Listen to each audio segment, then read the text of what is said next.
Shalom, shalom, frère et sœurs Yasha, c'est El Jonim. J'espère que vous allez bien. Par la grâce tout-puissante, je vais bien. Et plaise au Créateur de continuer à bénir son peuple, tous ceux qu'il a appelés à la repentance, tous ceux qui nous gardent tous et qui nous aident à prendre possession de notre héritage sur le plan spirituel et qu'on doit voir ça sur la terre. Pardon. Et qu'on doit voir ça sur la terre. Alors, avant parce que c'est un partage bien précis que je veux faire aujourd'hui. J'ai entendu quelque chose de quelqu'un. La personne ne me connaît pas, donc, mais il a abordé quelque chose que beaucoup de personnes disent et je peux affirmer que c'est faux. Mais il faut quand même que j'explique et vous allez en juger vous-même. Mais avant ça, je vais vous parler de trois petites choses. La première chose, c'est que il y a quelqu'un de ma famille, il y a quelque temps, qui me dit, voilà, il y a telle personne qui a tel problème, tel truc et tout ça. Puis moi, je commence à m'inquiéter. Je rentre dans ma chambre, je commence à m'inquiéter, tout ça. Et puis, je constate que c'est un personnage d'un feuilleton, en l'occurrence un feuilleton américain. Et moi, j'étais pas content, en fait. Ça faisait comme si c'était une déception. J'étais pas en colère, hein, mais j'étais quand même un peu déçu. Et je dis à la personne, mais tu m'as attristé pendant un moment très profondément pour un personnage de fiction. La personne qui joue ce rôle, bah, on lui fait sa paix et puis il n'est pas vraiment comme la même personne, quoi. C'est un acteur. Et puis on s'est mis à rire et tout ça, mais c'était un peu... pourquoi je parle de ça? C'est parce qu'il y a des personnes qui pensent connaître quelqu'un et qui se permettent de dire n'importe quoi sur les personnes et ils ne le connaissent pas. Ils ne le connaissent pas. Je peux quand même dire quelqu'un qui laisse des commentaires, quelqu'un que j'entends sur une vidéo, on peut, on peut dire oui, on le connaît un peu, quand même. Mais il y a des gens, on ne sait même pas qu'ils existent. Et ils passent leur temps à nous insulter, à dire des choses. Moi, ça me fait de la peine pour la personne, parce que je me dis, mais cette personne-là a un grave problème. Vous savez, dans ma famille, il y a pas mal de personnes ou que je côtoie, qui ne sont pas de ma famille ou de ma famille, qui travaillent dans les hôpitaux. Et c'est un milieu difficile, mais c'est un milieu difficile aussi pour les gens qui croient en le Christ. Je vais vous expliquer pourquoi. Parfois, ils sont amenés à mentir pour des choses même graves. Et je vais vous donner un exemple. Elle est fictive, hein. Bon, on va dire elle est fictive. Ok. Il est fictif. Un exemple fictif. Et donc, ce que je veux dire, j'ai pas un cas concret, mais c'est pour expliquer ma démarche. Admettons, le manager le sait, tous les gens du service savent que il y a un problème dans ce service. Et le problème, c'est qu'il n'y a pas de lit. Il n'y a pas assez de lit. Et puis, il y a quelqu'un qui est là. Bon, des fois, il se trompe dans les diagnostics. On va dire, on ne sait pas s'il va pas mourir dans quelques mois. Et s'il passe, à ce moment-là, on va pouvoir faire quelque chose. Il y a même des fois, il y a des passe-droits. Bon, si on doit mettre quelqu'un dans un lit parce qu'on connaît la famille, on va le faire et puis on va laisser l'autre crever. Hein, c'est comme ça. Mais on envoie cette personne parler au patient. Oui, monsieur, c'est grave, mais on a une solution. Un peu comme les vendeurs, là. Quand ils arrivent tout de suite, ils vont dire, ah, là, c'est dangereux ce problème-là, hein, parce il veut vous le vendre. OK? Mais en fait, c'est peut-être pas si dangereux, mais il va commencer comme ça. Et là, on explique au malade, voilà, on va vous donner un traitement qui est quand même pas mal, qui a donné des bons résultats. Et le malade, il n'a vraiment pas le choix, il va dire, bon, d'accord. Mais en fait, la réalité, c'est qu'il n'y a pas de lit. Donc, on va lui donner un traitement qui est plus ou moins un placebo. Puis, s'il tient le coup, peut-être 6 mois après, il y aura un lit qui va se libérer. Donc, à ce moment-là, on va le prendre et puis on va le soigner réellement. Donc, s'il résiste les 6 mois, c'est bon. S'il meurt avant 6 mois, ben, il est mort. Et ces mêmes personnes se mettent, parce qu'ils croient avant le Christ, hein, comprenez, à juger des gens qui connaissent même pas, ni de loin ni de près. Ils passent leur temps à parler mal des gens, mais ils ont déjà leur gloire. Ils ont déjà leur récompense. Ça n'a rien à voir avec le Créateur, ça. C'est-à-dire que la personne a passé sa journée, en tout cas son chiffre, enfin sa période de travail, à aller mentir à quelqu'un. Bon, je dis pas, je suis pas en train de faire une leçon de morale en disant qu'elle n'a pas le droit ou il a le droit, c'est son problème. Mais il rentre chez lui et en plus il va encore parler mal des gens qu'il connaît pas. Je veux dire, à un moment donné, c'est un peu dommage. Et vous allez voir pourquoi je dis ça, ok? C'est un peu dommage. Il y a aussi, souvent on dit, ouais, j'aime bien avoir une démonstration, etc., etc., etc. Alors, on va parler d'une démonstration, mais il y a plusieurs types de démonstrations, ok, à faire. Mais on va parler de celui qui dit A égale B ou A est différent de B, ok? Et j'ai eu, il n'y a pas si longtemps que ça, une expérience avec, au boulot, en fait. Mais j'étais pas, comment dire, je savais pas que j'allais avoir cette expérience-là, en fait. Parce que j'ai vu quelqu'un dans le bureau avec un boss en train de discuter, et puis après, on m'appelle. Je tiens à préciser que je connaissais pas le détail du domaine, c'était comme des processus, je connaissais pas ce que la personne faisait, en fait. Donc, j'étais comme un enfant, un candide qui cherche à comprendre. Et donc, elle m'expose le truc, et puis, donc, je dis, est-ce que je peux poser des questions? Oui, pas de problème. Alors, je lui dis, mais comment tu sais que A, c'est A? Comment tu sais ça? Comment tu sais que la démarche pour trouver A? Avant de me dire A égale B ou pas, mais je veux comprendre ça. Est-ce que tu sais ça? Là, elle commence à me dire, peut-être qu'elle sait. Enfin bref, il y a eu une hésitation. Et puis surtout dans les yeux, il y a une sorte de panique parce qu'en fait, j'ai pas pensé qu'il y avait le boss à côté de nous. On était trois en fait. Alors j'ai dit, excuse-moi, mais est-ce que je peux poser des questions? Mais on me dit, oui, oui, il n'y a pas de problème. Ok. Donc elle me dit, ouais, mais quand même, je peux faire des efforts, je peux chercher parce que là, la partie à démontrer A, c'est vraiment mon domaine. Donc je peux quand même essayer d'arriver le plus proche, le plus près possible de la vérité. J'ai dit, oh, c'est parfait. Je dis, maintenant, est-ce que je peux poser une autre question? Est-ce que tu connais le processus pour arriver à B? Il dit, ouais, mais là, ça vient de plusieurs départements, je ne saurais pas contrôler ça à 100%. J'ai dit, mais tu vois, là, tu contrôles pas une partie et puis tu veux me dire que A égale B. Donc, si tu contrôles pas B, comment tu vas me dire que A égale B? Il y a un problème.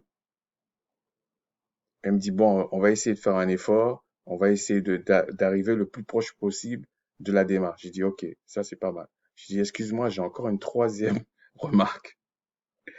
Quand tu as regardé les deux démarches, est-ce que tu es sûr du résultat de A et du résultat de B avant de me dire que A égale B?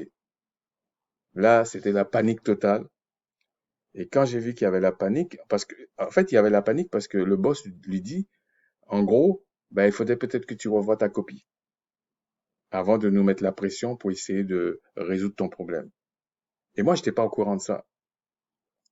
Alors quand j'ai vu ça, je lui ai dit, mais écoute, ne t'inquiète pas et tout, c'est normal, on est une équipe, on se pose des questions, on va travailler ensemble. Et puis là, le boss a pris le dessus en disant, oui, effectivement, on va travailler ensemble et tout, parce que vraiment, la personne était dans la panique. Et puis j'ai dit, non, non, calme-toi et tout.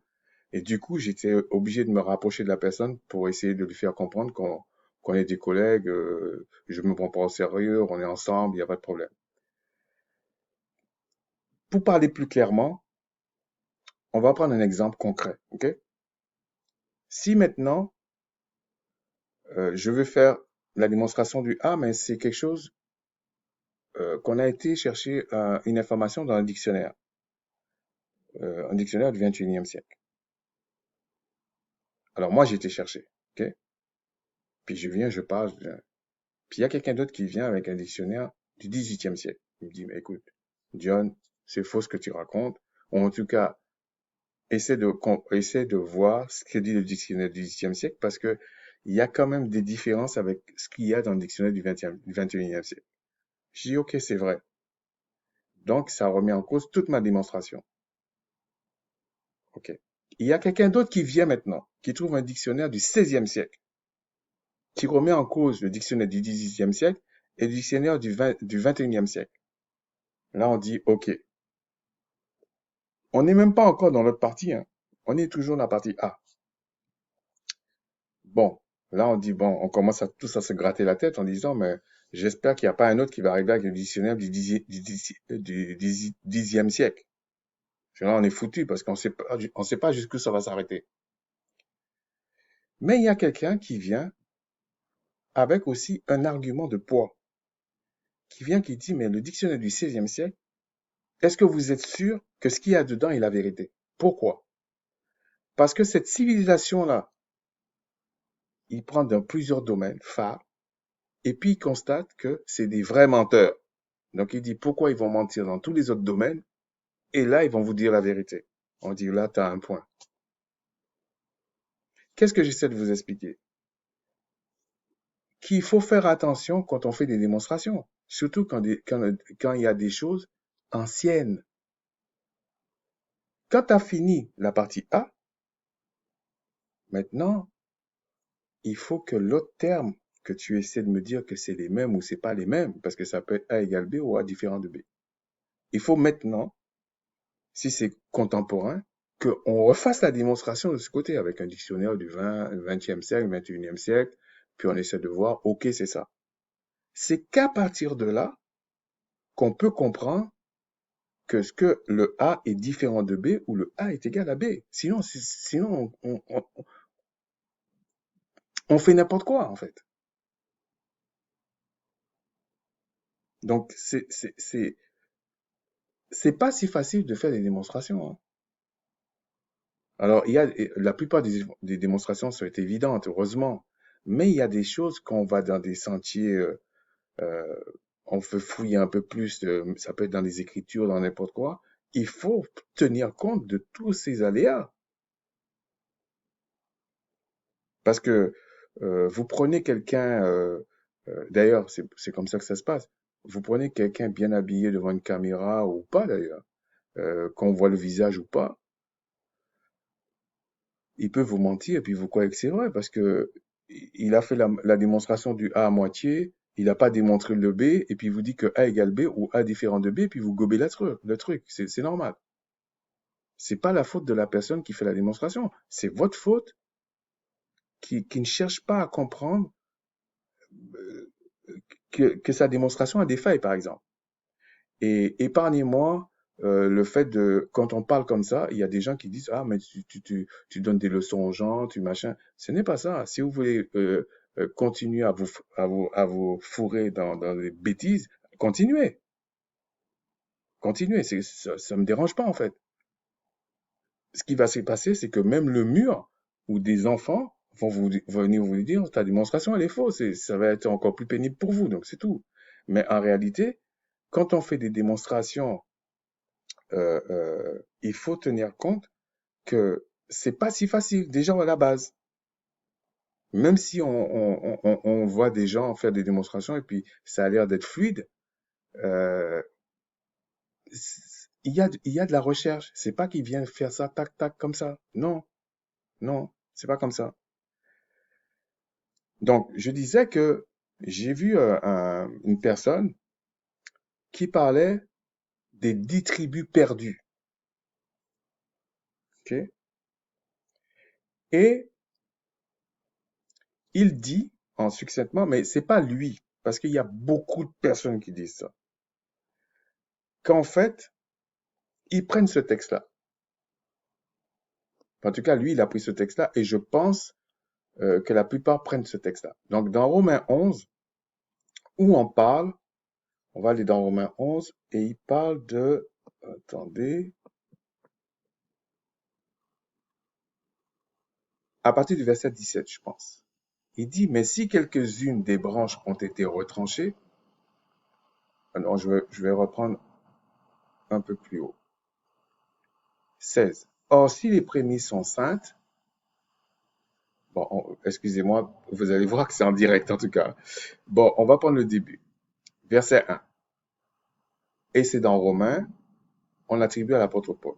Je dis donc, le Tout-Puissant a-t-il rejeté son peuple? Loin de là. Car moi aussi je suis israélite, de la postérité d'Abraham, de la tribu de Benjamin. Le Tout-Puissant n'a point rejeté son peuple qu'il a connu d'avance, etc., etc., etc. Mais, comme je vous disais, à partir du verset 16, voilà ce qu'il est dit.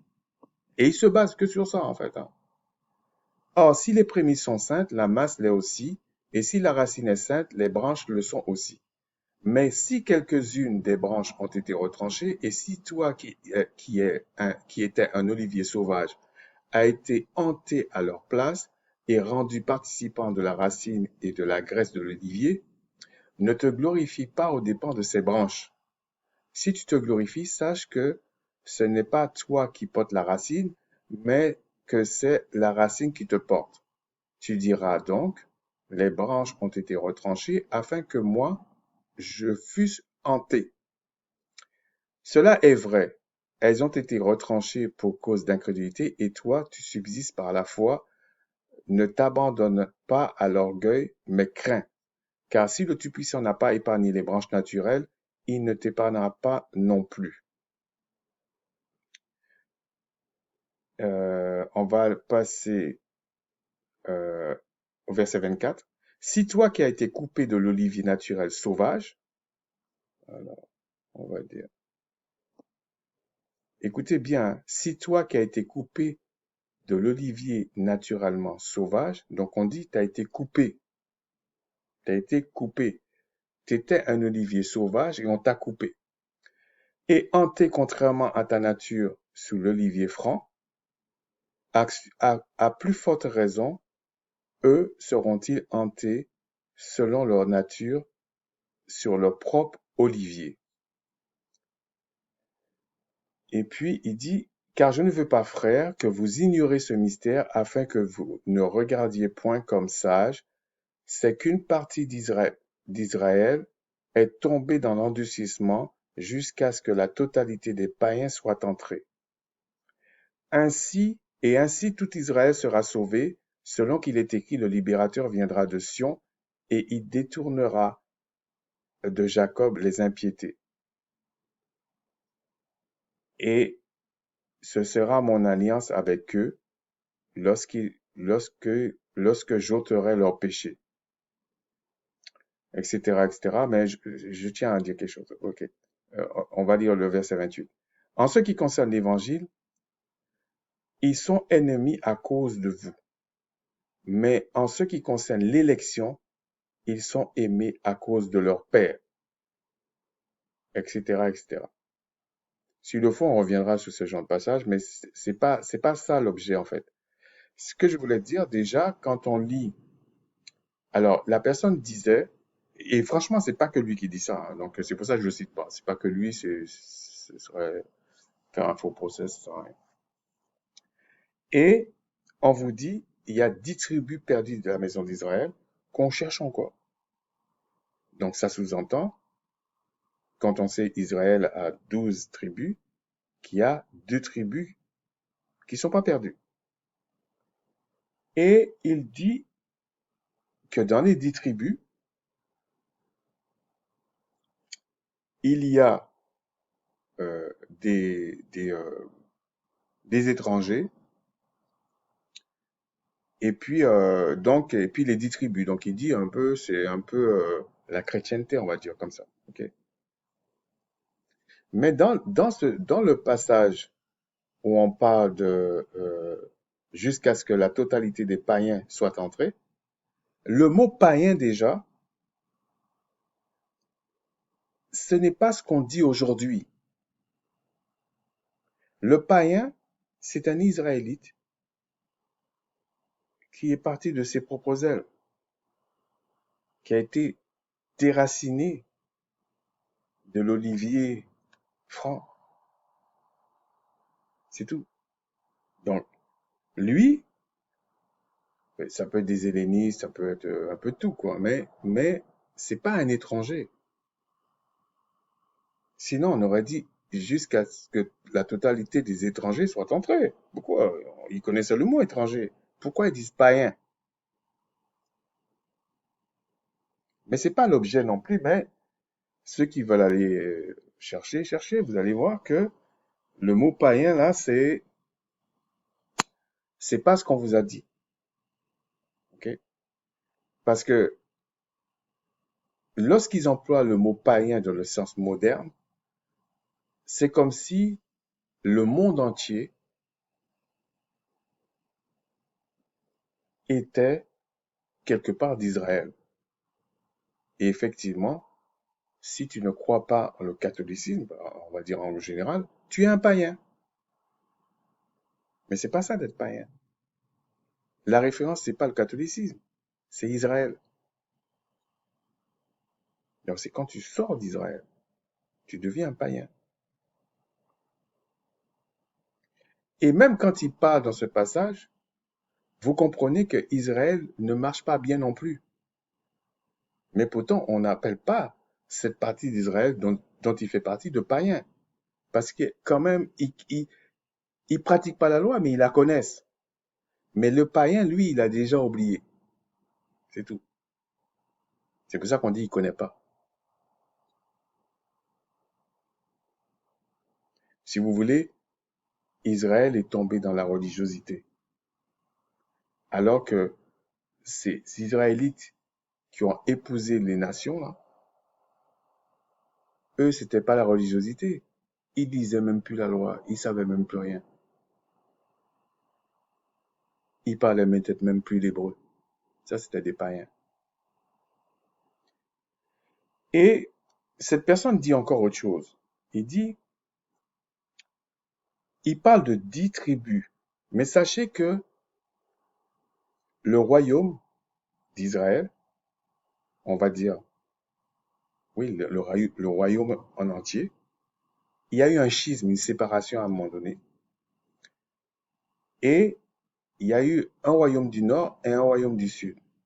Le royaume du nord, on l'a appelé Israël, et le royaume du sud, on a dit que c'était le royaume de Juda. Mais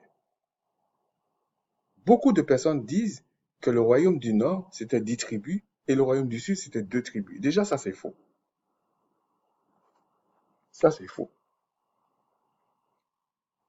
Mais avant d'aller dans les Écritures, quand il dit qu'il y a 10 tribus de perdus, il sous-entend qu'il y a 2 tribus qui ne sont pas perdues. Et ces 2 tribus qui ne sont pas perdues, dans sa démonstration, c'est la tribu de Juda et les Lévis. Mais si ces 2 tribus ne sont pas perdues, ils n'allaient pas abandonner la loi. Non, ils n'allaient pas abandonner la loi.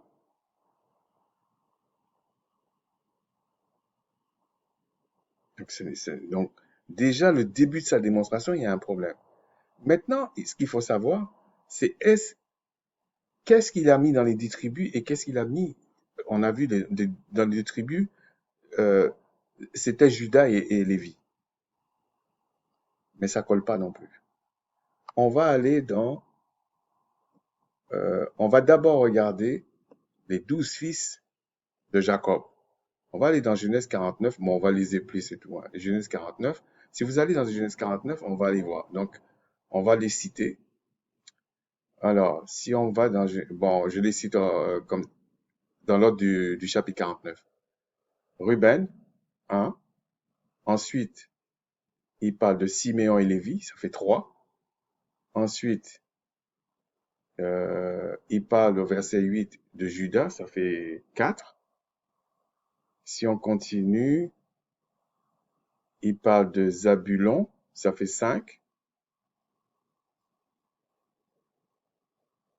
Issachar, ça fait 6. Ensuite, il parle de Dan, ça fait 7. Gad, ça fait 8. Azer, ça fait 9. Je vais voir s'il y en a tout le reste. Nephtali, ça fait 10. Joseph, ça fait 11. Et Benjamin, ça fait bien 12. Donc, les 12 fils de Jacob a donné 12 tribus. Maintenant, si on va dans Chronique, on va voir là où il y a eu le schisme, la séparation. On va dans Chronique 2:10. Voilà ce qu'il est dit. Verset 1. Roboam se rendit à Shichem, car tout Israël était venu à Shichem pour le faire roi. Lorsque Jéroboam, son frère en fait, fils de Nébat, eut des nouvelles, il était en Égypte, où il s'était enfoui loin du roi Salomon, et il revint d'Égypte. Ça, c'est sa version lui second. On l'envoya appeler. Alors Jéroboam et tout Israël vinrent vers Roboam et lui parlèrent ainsi. Ton père a rendu notre joug dur. Maintenant, c'était les fils de Salomon. Maintenant, allège cette rude servitude et le joug pesant que nous a imposé ton père, et nous te servirons. Bon, alors, il y a eu des conseils et tout ça, mais c'est pas ça que je vais vous montrer parce que c'est pas l'étude, ok? C'est pas le partage. On va aller au verset, euh,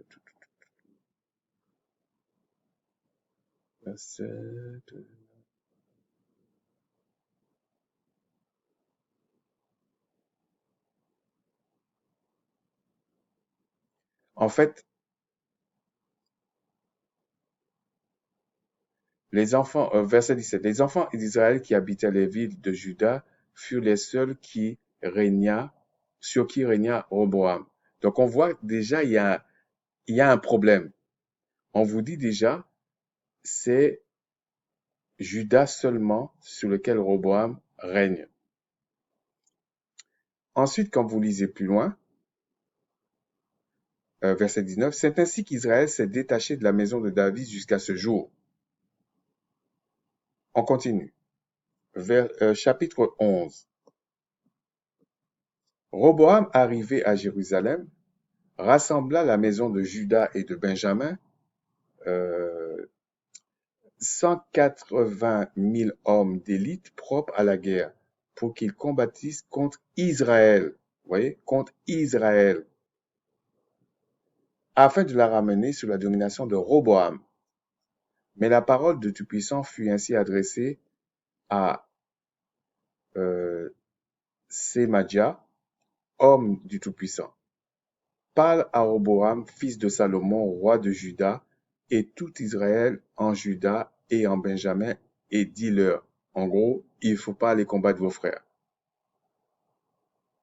Bon. Donc on constate que Roboam, par rapport à Jéroboam, Roboam régnait sur 2 tribus, Juda et Benjamin, pas sur Juda et Lévi seulement. Mais on va continuer pour voir si c'était que sur 2 seulement tribus qui régnaient.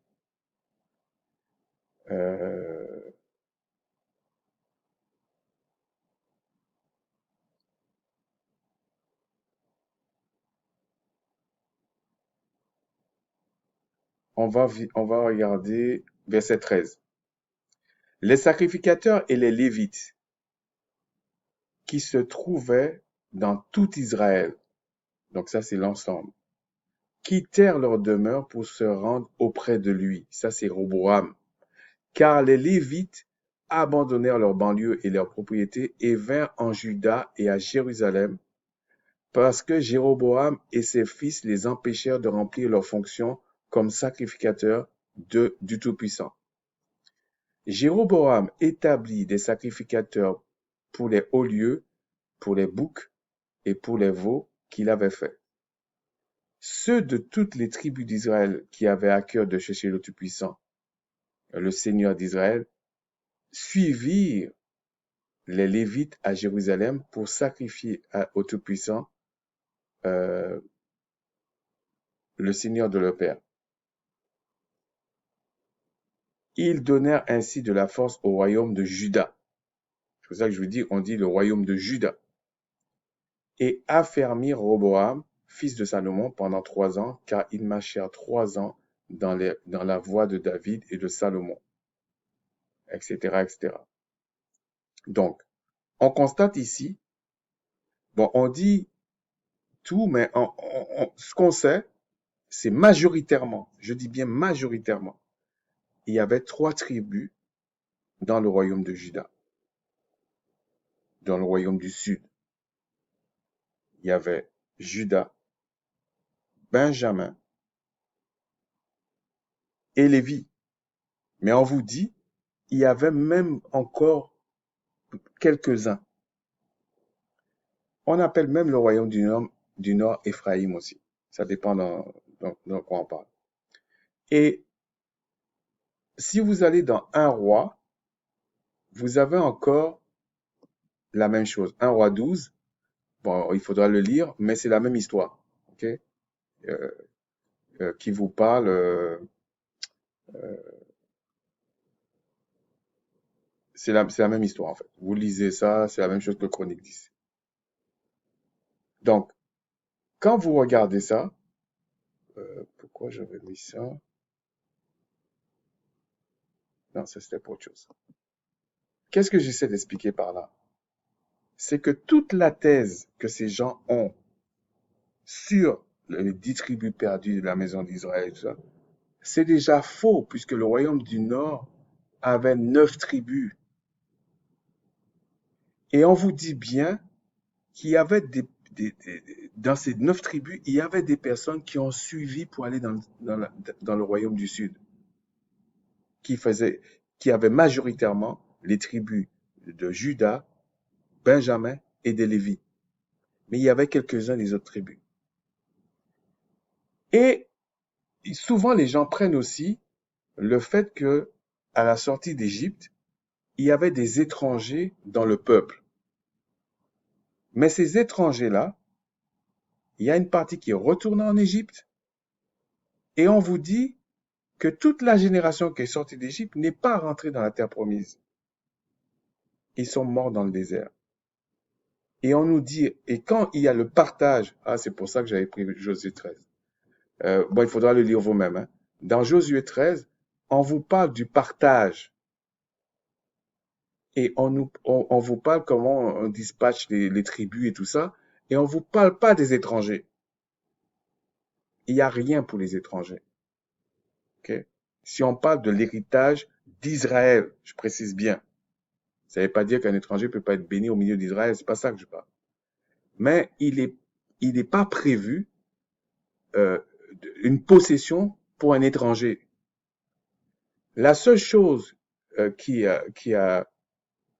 diffère un peu par rapport à ce que le Créateur avait prévu, enfin en tout cas donnera dans les choses spirituelles, c'est que il y avait, quand vous allez dans Josué 13, 8, on vous dit les Rubénites et les Gadites, avec la moitié de la tribu de Manassé, ont reçu leur héritage, mais de l'autre côté, parce que eux, ils avaient combattu pour rentrer dans la terre promise, mais ils avaient dit, on préfère de l'autre côté du Jourdain. Donc, pas le côté où on devait être dans la terre promise.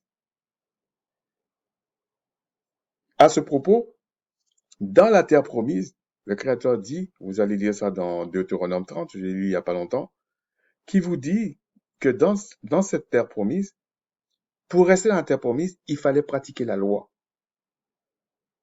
Mais Ruben, Gad et la demi-tribu de Manassé se sont retrouvés De l'autre côté, ils se sont pas retrouvés dans la terre promise, mais ils ont combattu pour la terre promise, mais ils se sont retrouvés en dehors. La question qu'il faut savoir, c'est est-ce que eux, ils étaient obligés de pratiquer la loi? Bon, on suppose que oui, s'ils avaient la crainte du Créateur. Mais eux, ils avaient, ils étaient pas, ils étaient pas dans la terre promise pour être chassés après. Bon. Autre chose, euh, ça c'est la conquête de la terre promise, ok? Mais en principe, les 12 tribus devaient avoir une part échue dans la terre promise.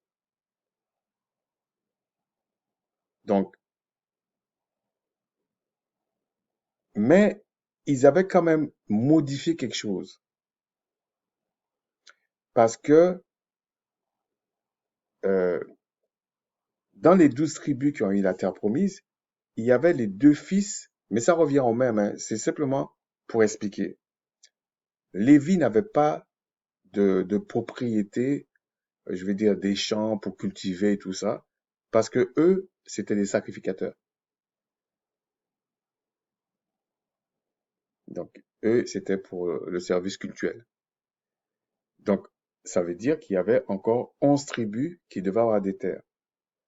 Mais au lieu de donner à Joseph tout seul, ils ont donné aux fils de Joseph, c'est-à-dire Éphraïm et Manassé. Ce qui fait que ça fait 13 tribus qui se retrouvent, on va dire, comptées, 13 tribus qui se trouvent dans la terre promise, qui est censée être dans la terre promise, je veux dire, qui est censée être dans la terre promise, parce que Gad et Ruben et la moitié de Manassé se retrouvent à l'extérieur. Donc, si on va par l'absurde, il devrait avoir 13 tribus dans la terre promise. Mais il y a deux tribus ennemies qui ont préféré être à l'extérieur, juste à côté. Donc, lorsqu'on dit, si on prend le texte dans Chronique et dans Roi, d'où sort qu'on nous dit qu'il y a 10 tribus qu'on a perdues et deux que... Non. Et d'ailleurs, c'est pour ça que c'est faux. C'est faux, je sais pas comment dire. C'est faux israélites, en fait, qui sont pas israélites. Se réfèrent toujours au royaume de Juda. C'est pour ça qu'ils disent ils ont des prêtres, mais ils parlent jamais de Benjamin. C'est pour ça qu'ils disent qu'il y a 10 tribus qui sont perdues. C'est pour ça qu'ils disent ça. Mais selon les textes, c'est faux. Donc, je vous ai montré à peu près que lorsqu'on parle du royaume du Nord, c'est 9 tribus. Quand on parle du royaume du Sud, c'est 3 tribus. Juda, Benjamin, Lévi. Mais il y avait quand même d'autres personnes des différentes tribus qui avaient suivi les Lévis dans le royaume du Sud. Mais quand même, c'était négligeable par rapport aux tribus. Et le royaume du Nord, c'est ce qui a donné les Samaritains plus tard, qu'ils étaient mélangés aux Assyriens. Voilà en gros. Okay? Parce que je vous ai dit, il faut être ludique. Voilà en gros. Ensuite, si on regarde le partage, il y a encore eu des choses. Euh, c'était censé avoir, il était censé avoir un partage pour 13 tribus. Comme je vous ai dit, il y avait les, on va dire, vous enlevez Joseph, donc ça faisait 11 tribus, et les deux fils de Joseph, Éphraïm et Manassé. Donc, ça faisait comme 13 tribus. Mais deux tribus et demie se sont retrouvées de l'autre côté. Enfin, pas loin, quoi. Et les deux tribus et demie, c'est Ruben, Gad et la moitié des tribus de Manassé. Donc, s'il devait avoir des tribus perdues, selon la logique de ce qu'on essaie de nous faire croire, là, il devait avoir 9 tribus perdues.